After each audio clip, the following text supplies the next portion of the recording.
Hello, my name's Jules, and welcome to The Secret Mind.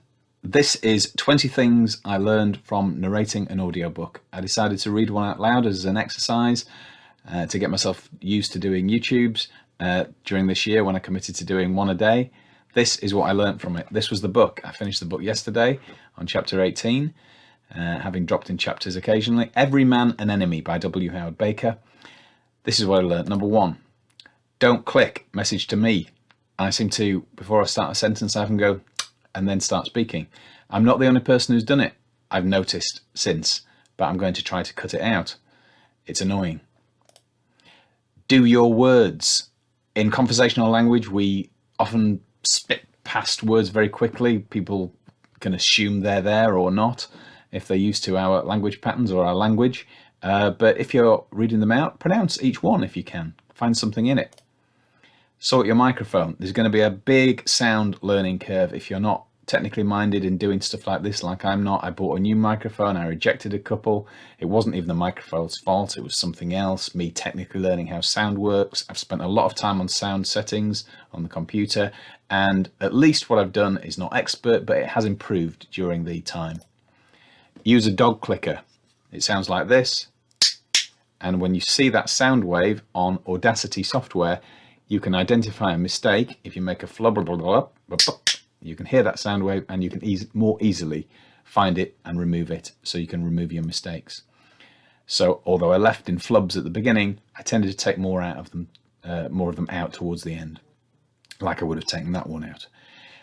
Hiss reduction is another thing the free software Audacity does. Noise reduction, it's very simple, easy to learn, and it's marvelous. Particularly if you're doing hypnosis videos like me, to take out background sound seems like a very attractive thing to do, and it feels very professional. Sometimes I appeared in the video, sometimes I didn't. I don't know what's better, if the idea of somebody's humanly reading you a story or not. In the end, I'd have decided the less of me that appears, the better. But it's something to bear in mind depending what message you're trying to give. If you're just reading somebody else's book, it's not essential, but it might add something at some times. The time of day affects the quality of your voice. Newsflash. Do what you like. I read a book I liked. Nobody's listening. Nobody listened to this book from beginning to end. If they dropped in, they'll just wonder, what on earth is he doing this for, and why is he wasting my time? Not wasting anybody's time except my own, but you can experiment with what you want to do. One day they might listen, and then I could delete it all, but there you go. But it's fun. It's enjoyable telling stories other than your own. Telling them to, even if the audience isn't there or is invisible, you're telling them to an audience and practicing telling them and rating stories. Anything that makes you better at storytelling will make you better at your own storytelling, might make you more fun yourself. I don't know. If you ever think you've not read enough books, like I don't, this adds one. It's a banker. If you're going to commit to do a video every day, if you're daft enough to do that, like me, you've got to have, or it might help you if you had something we can just go to easily and then launch without too much preparation. Although learning about the tech took a bit more time. But having a go-to chapter in the reserve ready to go means you can more likely to hit your deadlines if you spent time the previous day on videos that just took more time and processing and effort because they were a different thing.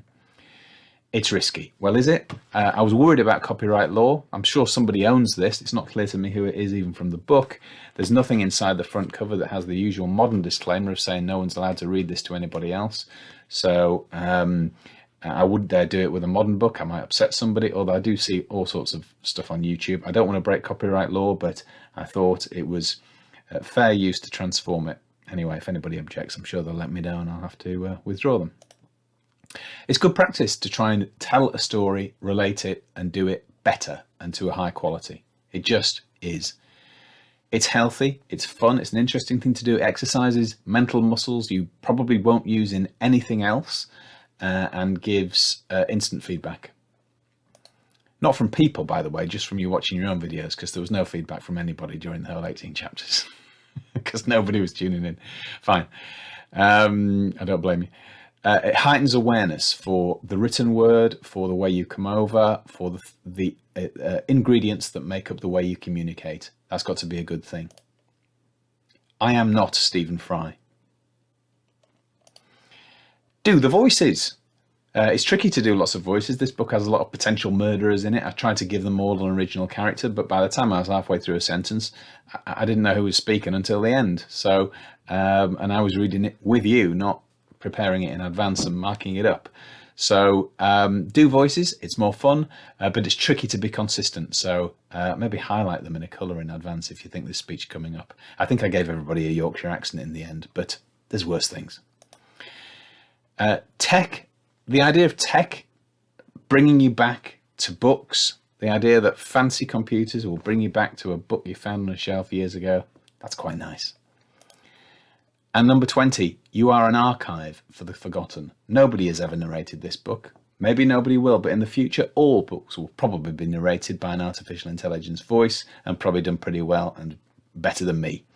But it was done in a human way, and it breathes life into the past, doing something nobody has ever done before.